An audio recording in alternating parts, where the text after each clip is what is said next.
Pessoal, bem-vindo ao canal Investigação e Lei TV. Se você é novo aqui, inscreva-se no canal. Meu nome é Sandra Di, sou advogada e ativista contra o tráfico humano nos Estados Unidos, toda terça e sexta, trazendo casos solucionados, casos sem solução, desaparecimentos misteriosos. Hoje estou trazendo aqui um caso da Índia. Aliás, se vocês não assistiram, nós temos aqui alguns casos que aconteceram na Índia. O serial killer mais novo do mundo, tinha 7 anos na época, vou colocar aqui para vocês. Não deixem de assistir esse vídeo se vocês não viram, do casal que acabou depois ele tirando a vida da esposa na lua de mel. Se vocês também não viram, não deixem de passar por lá para ver. Vamos no caso de hoje. Como eu falei, essa história aconteceu na Índia em 2008 e dividiu o país entre opiniões. É a história da família Talwar. Arushi Talwar, ela na época dos fatos tinha 13 anos, filha de Rajesh Talwar e de Nupur Talwar, ambos dentistas. Eles foram descritos como amigáveis, mas também bastante tímidos.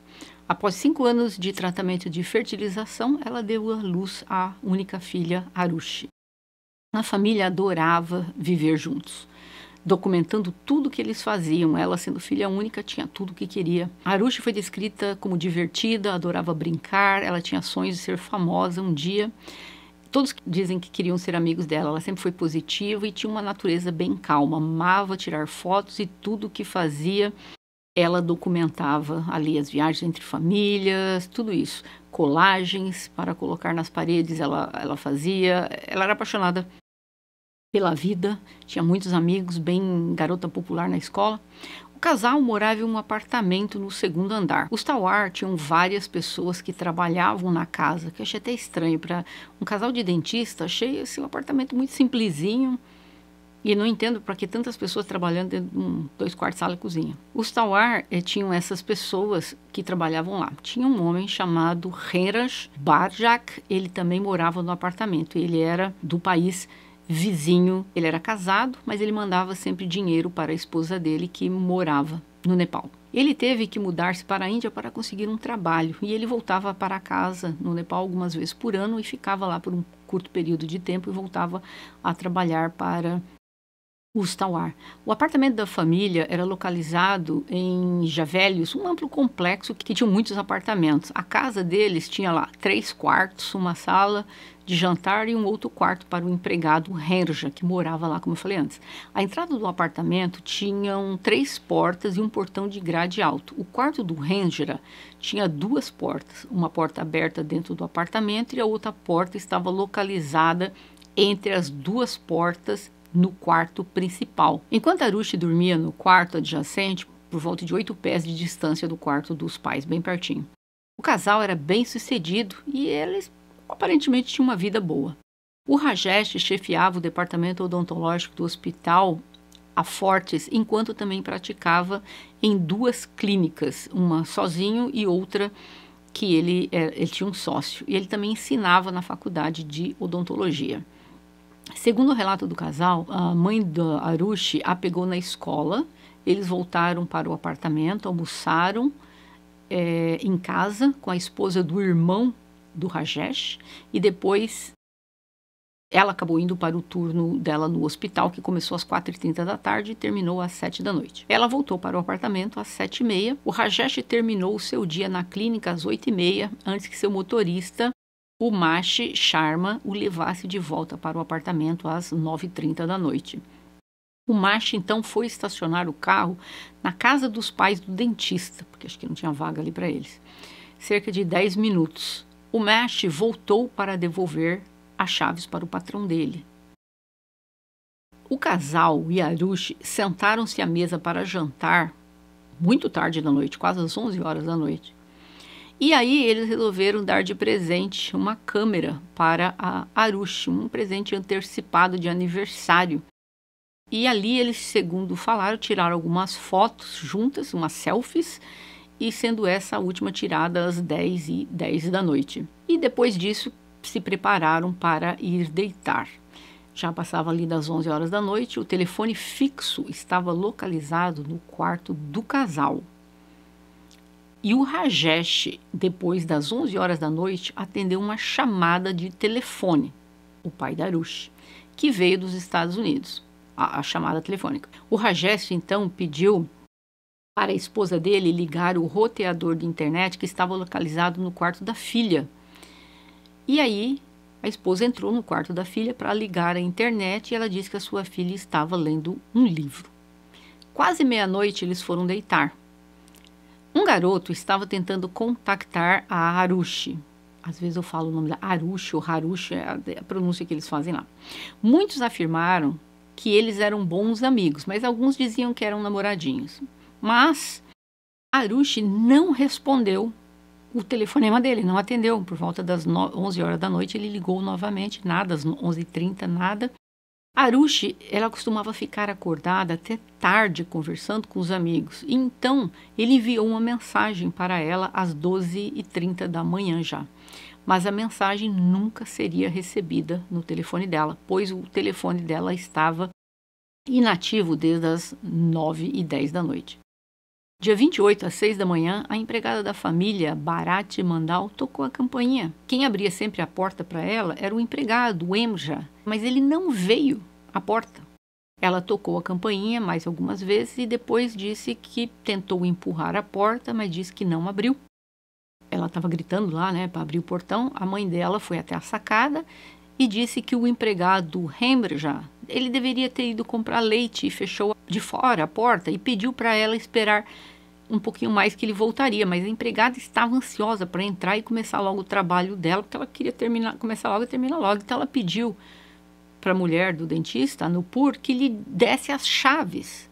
E a Nupur disse para a empregada que talvez o portão não estivesse trancado, e a empregada disse para jogar as chaves de qualquer maneira, em caso estivesse trancada, e isso pouparia a Nupur de subir as escadas, descer as escadas 2 vezes. E aí a Nupur jogou as chaves para a empregada. Mas quando a empregada tocou no trinco da porta, a porta de madeira abriu-se, sem que ela precisasse usar as chaves. Aí manteve essa informação. O casal dormia até tarde, então o Herja, que era sempre o trabalho dele, deixar as pessoas entrarem na casa. A Nupur, a mãe da Harushi, disse que ligou para o celular do Herja e ele não atendeu.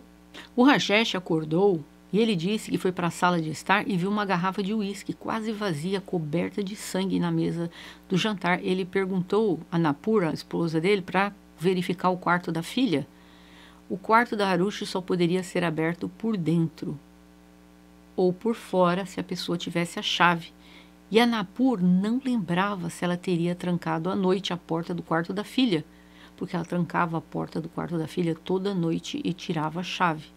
Mas naquela noite a porta dela estava destrancada. Quando a empregada entrou na casa, ela percebeu que algo estava muito errado. O Rajesh estava chorando e levou a empregada para o quarto da filha, gritando e disse: "Olha o que o Enra fez com ele", ou Emja. A Nupur, segundo ela, estava chorando silenciosamente, aparentemente em choque. Harushi estava deitada em uma poça de sangue, coberta por um cobertor com uma mochila escolar sobre o rosto. A empregada correu para a casa dos vizinhos pedindo ajuda. Mas nada pôde ser feito porque Harushi já estava sem vida e a sua garganta foi cortada. E ali, às 7h30, a polícia chegou à propriedade, 7h30 da manhã, e se encontrou com uma multidão de 15 pessoas na sala. Outras pessoas estavam no quarto principal, a mídia também foi permitida entrar. Então ficou claro ali que a cena do crime já tinha sido contaminada completamente. As autoridades começaram a reunir provas e o melhor que podiam, mas apesar de terem levado quase 30 impressões digitais, a cena do crime também parecia mostrar uma tentativa de limpeza, que alguém tentou limpar a cena do local. Segundo a empregada, os Tawars instruíram a empregada doméstica a limpar o chão e as paredes do quarto da Harushi enquanto a polícia ainda estava dentro da casa. Havia manchas de sangue na maçaneta da porta do terraço, mas a porta do terraço estava trancada e nada havia sido roubado, não havia sinais de entrada forçada, e a polícia disse que o crime parecia ter sido cometido puramente por raiva. Um especialista que inspecionou as cenas disse que as evidências apontavam para que alguém que tivesse tirado a vida dela era muito próxima dela. Parecia ser um trabalho de alguém de dentro da casa. E foi checado que ninguém foi visto entrando ou saindo da casa do Tawar naquela noite. O condomínio tinha o controle de todos que iam e vinham. Segundo a autópsia, inicialmente observou que não houve violação do corpo e nenhum fluido corporal no local do crime. Mas as amostras que foram enviadas mais tarde, suspeita-se que foram adulteradas. O mesmo legista que disse que ela não foi violada, passou a dizer, depois de muito tempo, que ele falou exatamente que as partes privadas dela estavam bem dilatadas, mas que isso poderia ter ocorrido quando o corpo dela foi retirado do quarto, enquanto o corpo já apresentava rigidez cadavérica. Fiquei sem entender essa parte aqui. Rigidez cadavérica dilatou as partes íntimas? Eu estou aqui sem entender nada. Que é isso? Que laudo é esse desse médico? O casal afirmava para os policiais que eles deveriam procurar por Enja, o funcionário.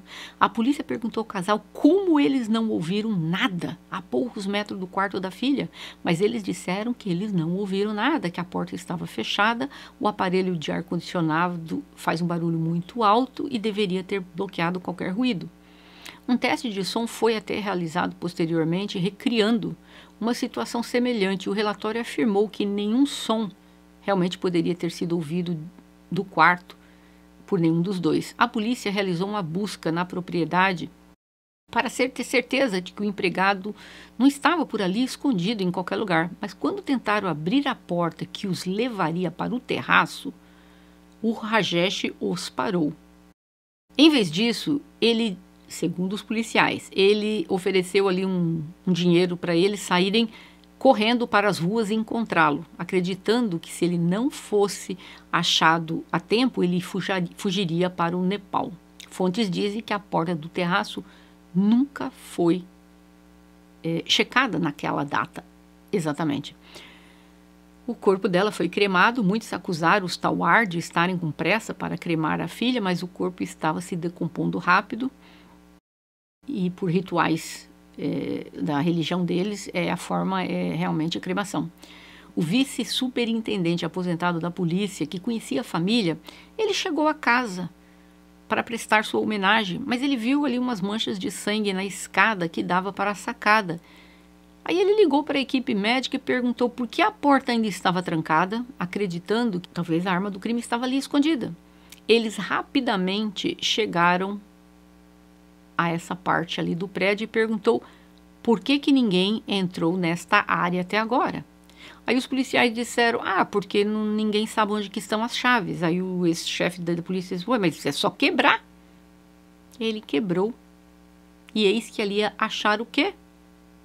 O corpo do empregado, Hamja, sem vida. O Rajesh foi chamado para o terraço para identificar o corpo. Mas ele disse que ele não poderia ter certeza por causa da decomposição. Gente, tinha passado só 24 horas. Um corpo não decompõe em 24 horas. Mas claro que um amigo dele o identificou formalmente. O Rajesh estaria com a chave da porta do terraço e ficava sempre com ele. Mas naquele dia a chave não estava com ele. Então com quem estaria essa chave? Um perfil de DNA masculino parcial foi encontrado no portão que levava ao terraço, mas nunca foi analisado. Ficou provado que Emja não tinha jantado naquela noite, embora houvesse um prato de comida preparado para ele na cozinha. E sua cama ainda estava feita, indicando que ele não tinha ido dormir naquela noite. Também foi confirmado que nenhum DNA do Emja foi encontrado dentro do quarto da Harushi. As autoridades agora tinham 2 casos para focar e a mídia estava cobrindo isso de forma intensa. A polícia inicialmente acabou detendo várias pessoas ligadas ao Emja, mas eles foram liberados logo em seguida.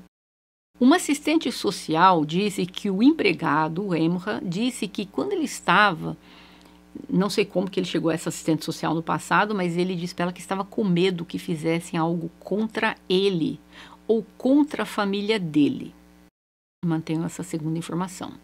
A polícia questionou aquele menino, o namoradinho da Harushi, que trocavam dezenas de mensagens nas semanas anteriores. A polícia esperava que ele pudesse pintar uma imagem mais clara sobre a vida e o estado de espírito da Harushi na época, mas nada sobressaiu.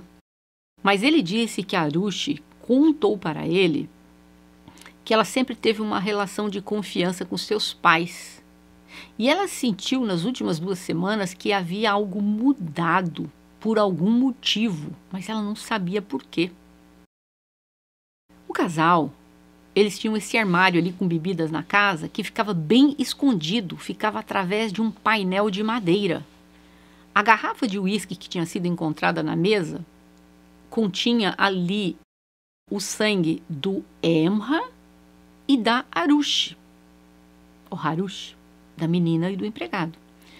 Mas nenhum DNA ou impressões digitais foram encontrados.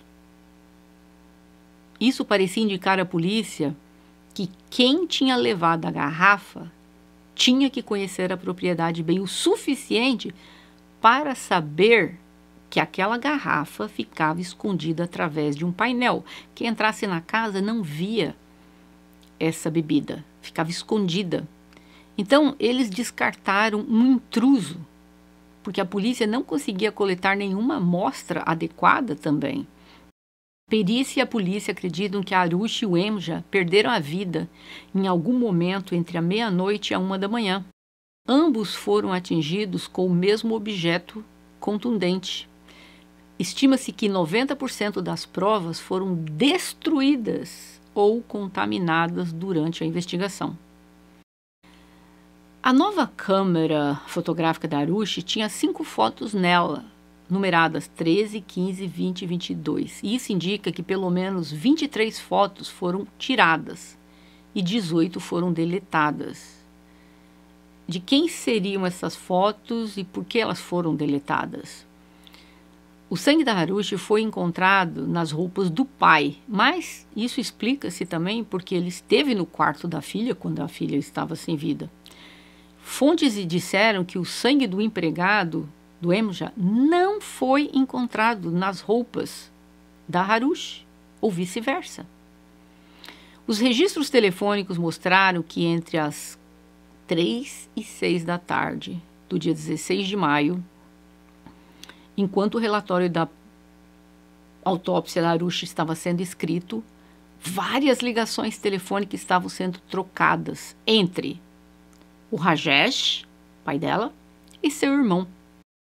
O superintendente da polícia aposentado, uma outra pessoa também que se aparece não identificada, todos eles estavam ali em intensa comunicação com o Dinesh. Então estava ali o pai dela, o chefe da polícia, um amigo, era um vai e volta de telefonemas. A polícia concluiu que o casal estaria envolvido no que ocorreu com a filha deles e com o empregado. A primeira teoria era que o Emrah e a Harushi tinham se envolvido em algum tipo de romance. A polícia disse que isso poderia ter sido consensual ou não. O Rajesh descobriu e tirou a vida da filha em um chamado crime de honra. Um absurdo essa teoria. A outra teoria é que o Rajesh estava tendo um caso com uma das dentistas sócia dele e que o empregado sabia que estava tendo um caso.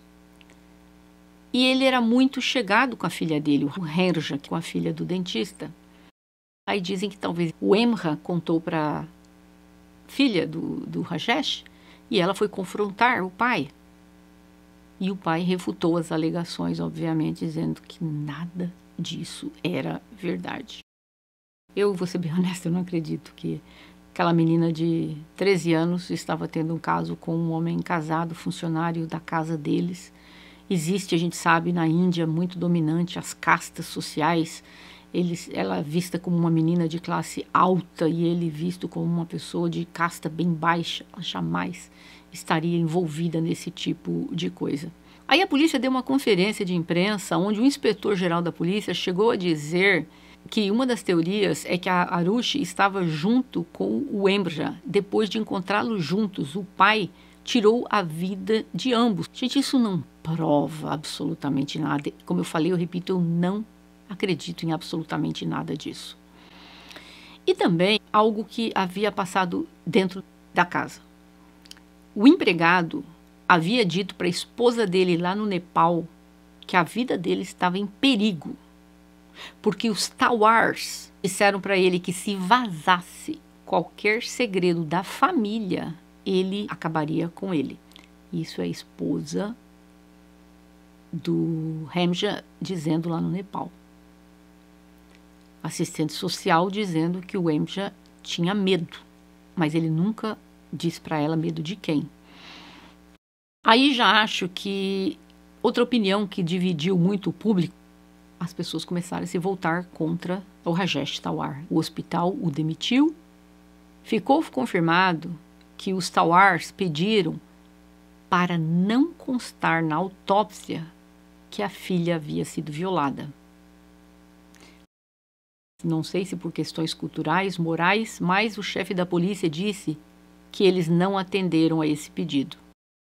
Só que vocês lembram que o primeiro médico legista disse que ela não foi violada. Lá na frente que ele disse que ela foi violada. Mas o chefe da polícia está dizendo que o pai dela pediu que não colocasse isso, por questões culturais.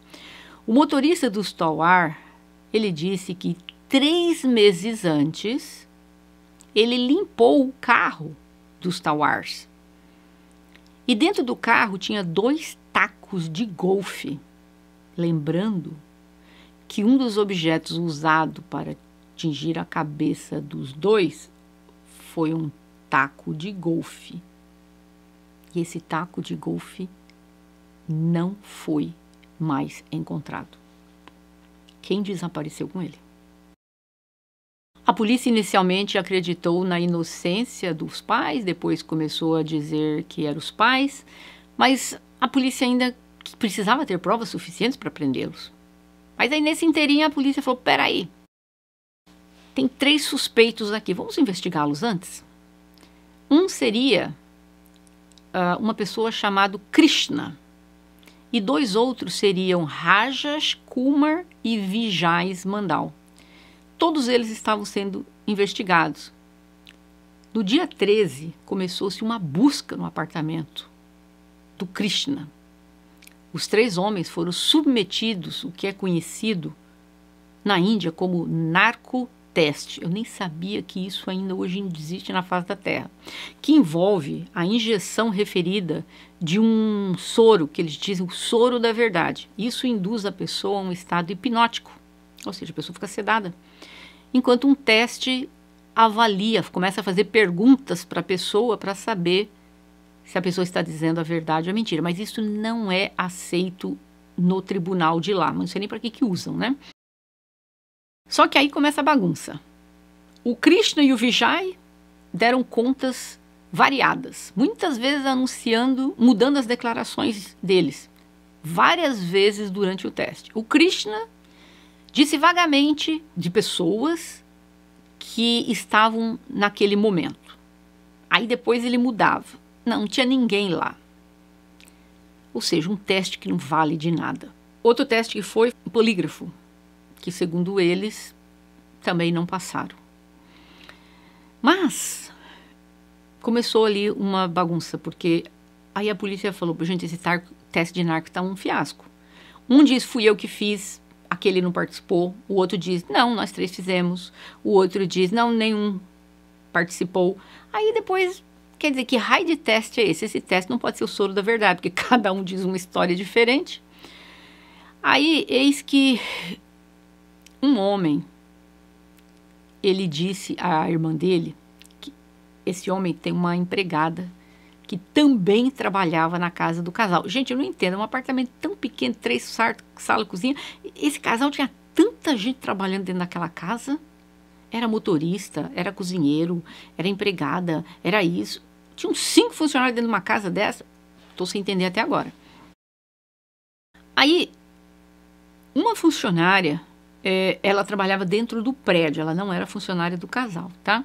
Foi encontrado o celular da Harushi com o irmão desta empregada, que trabalhava lá dentro do complexo. Ela disse que ela encontrou esse celular num parque e ela deu de presente para o irmão dela. Muitos questionaram a validade desta história dela, se isso realmente era verdade ou não, por que ela estaria com aquele telefone. Aí agora, voltando aqui no apartamento do Krishna, foi afirmado pelos oficiais que havia sido apreendido lá no apartamento de um daqueles 3 uma fronha roxa. E nessa fronha tinha uma presença de sangue confirmada. Mas, mais tarde, a polícia disse que foi um erro deles. Eles misturaram as provas do Krishna com as provas do quarto do empregado, do Emra. Que o lençol e a fronha não era do Krishna. Em verdade, era do empregado. Olha a beleza que era. Aí o casal e os empregados, todos já tinham submetido a testes, e aí estava aquela bagunça. E eis que a polícia falou, bom, são os pais que tiraram a vida dela. E eles prenderam o casal.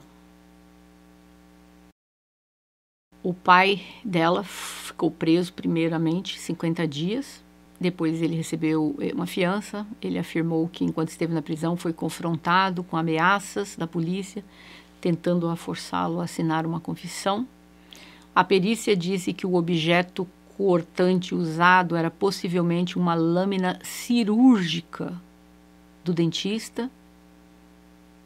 O taco talvez seria dele também, embora nenhum exame de qualquer taco de golfe tenha sido realizado. A família Tawar, na verdade, disse que pediu para fazer vários testes, incluindo examinar os tacos de golfe em questão, porque o casal tinha tacos de golfe em casa. Mas esses testes nunca foram realizados, e mesmo que fossem, a contaminação provavelmente era grande demais. Nenhum sangue do empregado foi encontrado nas roupas do Rajesh. Nenhuma evidência encontrada corroborava que o casal havia feito isso. O tamanho da pegada do pé no terraço era número 8, sendo que o pé que estava lá, a numeração era muito maior. Então não poderia ser o pé do Rajesh. Em novembro de 2013, os pais acabaram sendo sentenciados à prisão perpétua. Mas eles foram declarados inocentes por um tribunal em 2017. Eles passaram 4 anos presos. Aí vamos agora aqui algumas alegações que foram feitas no tribunal, para a gente poder entender quem são os culpados ou quem é o culpado dentro dessa história. O empregado da família, ele estava falando com alguém da clínica às 8h27. Este empregado da clínica é o Krishna. E ele estava falando com o empregado dos Tawar, o rapaz que perdeu a vida, o Hamsha. Eles conversaram por 6 minutos. Ok? Quando a empregada chegou às 6 horas da manhã, a esposa do dentista foi acordada por ela, chamando para abrir o portão. Ela telefonou para o empregado, para ele abrir o portão, mas alguém atendeu o telefone e desligou em seguida. Ou seja, alguém estava com o telefone do empregado. Porque a mulher do dentista, quando ela viu, que ela pensou, cadê meu funcionário que não vai lá abrir a porta do funcionário? Ela ligou, mas alguém atendeu e desligou em seguida. O que me leva a crer que alguém estava com o telefone e atendeu sem prestar atenção e desligou quando falou, ai meu Deus, atendi o telefone, não poderia. Essa pessoa desligou o telefone e a torre mostra que essa pessoa estava a 1 quilômetro de distância da casa.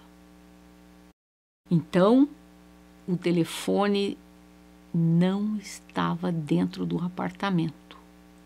Quem pegou o telefone e saiu do apartamento estava a 1 quilômetro da casa. Então, não poderia ser o casal. Eles estavam dentro da casa.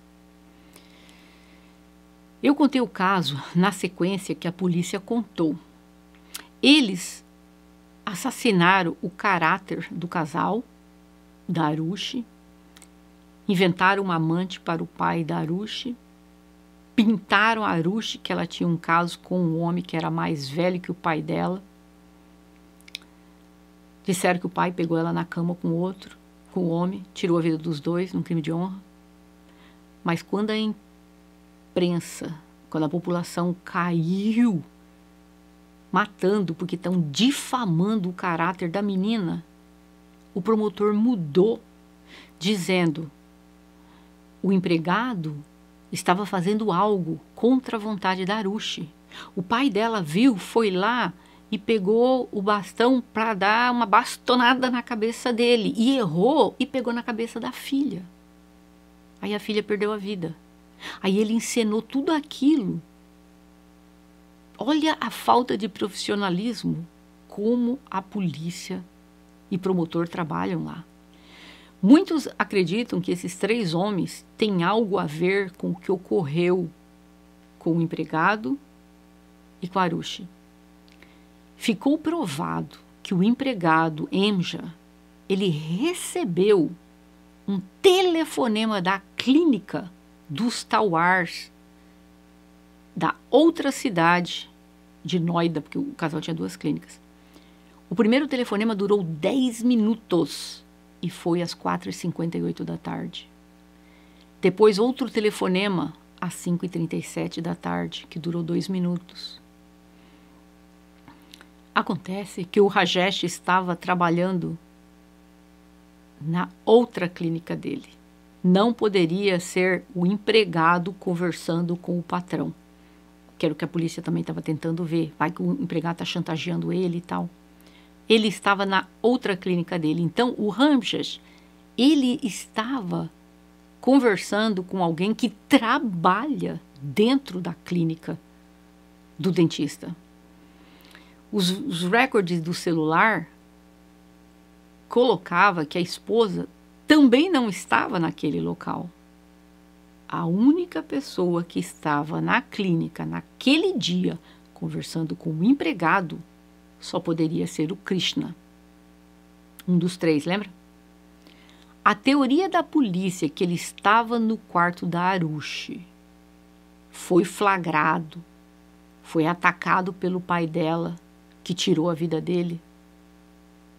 Não pode ser uma teoria mais absurda, porque eles não prestaram atenção em absolutamente prova material alguma. Eles ficaram em suposições, tinham recordes de telefone que não os colocava ali dentro, naquele local. Não tinham impressões digitais do casal no corpo do empregado. Foi um crime brutal, violento. Teria respingos na roupa dele? Não teve. Teve respingos na roupa dele, da filha? Teve. Ele entrou, ele tocou na filha. Eu acredito que a pessoa que tirou a vida do empregado o conhecia. E ele se comunicou com o empregado naquele dia. Ele deve ter deixado a pessoa entrar no quarto dele. Essa pessoa devia estar lá conversando com ele, porque ele tinha uma entrada separada do quarto. A família tinha ido se deitar. Provavelmente essa pessoa pediu: ah, tem alguma bebida aí? O empregado falou: ah, tem aqui na sala uma garrafa de uísque. Estava lá escondido Então, tinha que ser alguém que sabia onde que estavam as garrafas. Então, só pode ter sido um empregado. E aí essa pessoa pegou lá, colocou lá 2 copinhos de bebida e tal. Essa pessoa talvez fosse a pessoa... Essa pessoa talvez seria a pessoa que ele se referiu que ele tinha medo. Ele disse para o assistente social que ele tinha medo de alguém que poderia fazer algo com ele e com os familiares dele. Só que os familiares dele moram no outro país, Nepal. Então, de quem ele tinha medo era alguém do país dele. E ele tinha vários amigos lá na Índia que eram do Nepal. Ele teria medo do dentista? O dentista ia fazer algo com a família dele lá no outro país? Não. Se ele falasse, eu temo pela minha vida, tudo bem, pode ser o dentista, mas ele poderia fazer algo contra a minha família. Me leva a crer que é alguém do próprio país dele que mora na Índia. E ele se encontrou com essa pessoa. Talvez eles foram ali fora, depois de beber, tomar um ar fresco, tal. Começou alguma discussão, ou talvez foram ali fumar um cigarro e tal. E ali ele acabou atacando a pessoa. Vocês veem aqui, por esta foto, tem uma mão. É a marca de uma mão com sangue. Claramente, você sabe que essa pessoa, quando ela foi atacada, ele estava na sacada.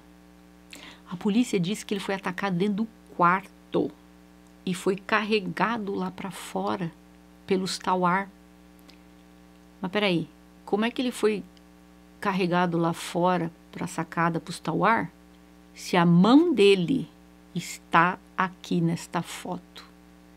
Quem o atacou na sacada ou saindo do quarto dele, indo para a sacada. Ele poderia já estar ferido e ele coloca a mão na parede, se escorando. Então essa teoria que ele foi atacado dentro do quarto é uma furada. Mas nem para isso os peritos daquele país servem. Gente, que é isso? Como eu falei, nunca houve uma prova de verdade que ela havia sido violada. Agora, o mais incrível, o médico que fez a autópsia dela, ele nunca tinha feito uma autópsia de uma mulher antes.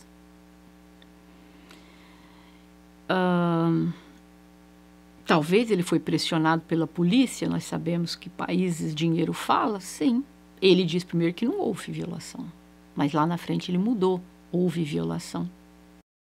E agora, uma coisa muito estranha.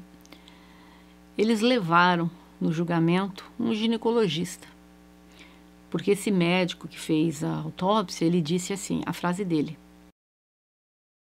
eu tenho certeza que ela sofreu algo porque ela estava tão dilatada que dava para ver o cérvix dela. Aí, claro, um ginecologista explicou que isso é impossível. Você não tem, porque alguém foi violado, você olha, você consegue ver o cérvix da pessoa lá do outro lado. Gente, isso é coisa de quem está no 3º ano do primário, né? O rapaz fugiu ali da aula. E como ele nunca tinha feito uma autópsia, eu acho que ele inventou qualquer coisa. A polícia falou, vai lá, diz que foi. Aí foi. Aí tentaram pegar alguém. Agora, dentro dessa história toda, nunca chegou-se quem praticou este crime horrível contra Harushi, contra o empregado e a injustiça que foi feita com os pais dela. Agora vamos fazer aqui a parte de advogada da família, porque no começo vocês viram que eu estou quase fazendo a acusação dele, né? Tudo está levando aqui que foi ele. Vamos fazer a parte da defesa. Em primeiro lugar, como eu falei, repito, obviamente que ele tinha sangue na roupa, porque ele entrou no quarto da filha. O crime foi violento, não tinha sangue na roupa dele, do empregado, então teria que ter respingado umas coisas, e não foi. O telefone o telefone do empregado estava fora da casa às 6 horas da manhã, o empregado já estava sem vida dentro da sacada. Só que a dentista, quando ela liga para o empregado para saber, cadê você, né? Acho que ela queria dizer, cadê você, que não vai aqui abrir a porta, tal. Ela liga, alguém atende o telefone, àquela hora da madrugada, já era 6 e pouco da manhã, alguém atende e desliga. Ou seja, o telefone da Harushi já estava fora da casa. Naquela hora que o empregado já foi encontrado e o marido dela ainda estava dentro de casa, dormindo. A empregada viu. Muitas pessoas dizem, mas ele deu dinheiro, falou para a polícia, não coloca isso que minha filha foi violada. Gente, isso é uma questão cultural. Existe essa coisa na Índia, porque traz uma coisa ruim para a reputação da filha. Nós temos que ver eles um todo como sociedade. Existem coisas dentro deles, da sociedade, da cultura deles, que nós não vamos encontrar isso no Brasil. Outra coisa, ele deu dinheiro pro pessoal e falou, vai lá procurá-lo. Todo mundo falou, mas peraí, por que ele não deixou o funcionário entrar na sacada e deu dinheiro para que os policiais saíssem? Porque, gente, é muito comum na polícia lá não sair correndo atrás das coisas, propina lá, roda. E ele, talvez com medo, ele achava que era um empregado que tinha feito isso contra ela, com a filha dele. Ele deu dinheiro para os policiais, tipo, sai, vaza, vai caçar o cara antes que ele atravesse a fronteira do Nepal e depois a gente não acha mais ele. Então, tudo isso me leva a acreditar que o casal não praticou este crime, apesar de que tudo apontava para eles. A minha teoria é alguém de fora, é alguém que entrou dentro da casa porque não há arrombamento. Essa pessoa permitiu que ele ou eles entrassem na casa, foi servida uma bebida alcoólica para essa pessoa e essa pessoa o atacou. Quem seria essa pessoa? Tem que ser um dos amigos dele. Um daqueles 3? Pode ser, ou pode ser um que a gente nem imagina. Mas até o dia de hoje é dividida a opinião pública. O dentista, ele voltou a trabalhar, a esposa dele não mais. Hoje em dia ela vive participando de associações de ajuda à população, mas tiveram ali a vida destruída, vamos dizer assim, porque por 4 anos responderam por um crime que eles não cometeram, que eu duvido que tenha sido cometido por eles. Mas para você ver quando um trabalho é mal feito, quando uma polícia, quando peritos, médico que faz autópsia, um povo tudo ali corrompido, pessoas que não sabem fazer uma perícia e dar um laudo. O médico uma hora coloca que foi violada, depois não foi mais violada, uma bagunça. E esse é o caso de hoje. Na minha opinião, no começo eu contei o caso, levando a crer que tudo indicava que teriam sido eles. Mas eu expliquei no decorrer por que não poderiam ter sido eles. E eu espero que vocês tenham entendido meu raciocínio e eu gostaria de ouvir de vocês. A população ainda se divide hoje em dia. Muitos acham que foram eles. Vocês acham que foram os pais da Harushi que fizeram isso com ela? Ou vocês acham que foi alguém de fora? Eu, particularmente, como falei, eu acho que algum amigo entrou na casa, foi levado pelo rapaz, pelo empregado. Essa pessoa tentou fazer alguma coisa com a menina, talvez o empregado foi defender e ele acabou atacando o empregado. Ou, quem sabe, ele primeiramente atacou o empregado e depois tirou a vida da menina. Nós nunca vamos saber. E esse é o caso de hoje. Eu espero que vocês tenham achado o caso interessante. E digo aqui de quem vocês acham que cometeu este crime. E nos